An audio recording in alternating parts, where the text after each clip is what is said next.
नमस्कार मंडळी. ह्या वर्षीचा झालेला जो हवामान बदल आहे हे सगळ्यांनाच माहिती आहे आणि त्याच्यासाठी अनेक लोक ह्या वर्षी कदाचित वृक्षारोपण करायला सुरुवात करत असतील आणि जर का आपण करायला सुरुवात केली नसेल तर आपण सगळ्यांनी निदान आता तरी जागा व्हायला पाहिजे आणि जास्तीत जास्त झाडं लावायला पाहिजे. ही झाडं लावत असताना आपण जे काही वेगवेगळे विचार करत असतो त्याच्यापैकी सगळ्यात पहिल्यांदा विचार हा आपण फणसाच्या झाडाचा केला गेला पाहिजे.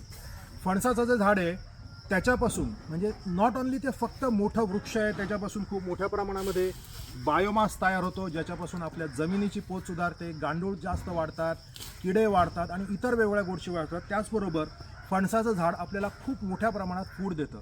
ह्या एका फणसापासून साधारणपणे 150 माणसं एक जेवण व्यवस्थित घेऊ शकतात. त्याचबरोबर ह्या फणसाच्या वेगवेगळ्या स्टेजमध्ये त्याच्यापासून 7 ते 8 वेगवेगळे प्रोसेस्ड फूड आपण बनवू शकतो. ह्याचं लाकूड हे अत्यंत उपयोगी आहे.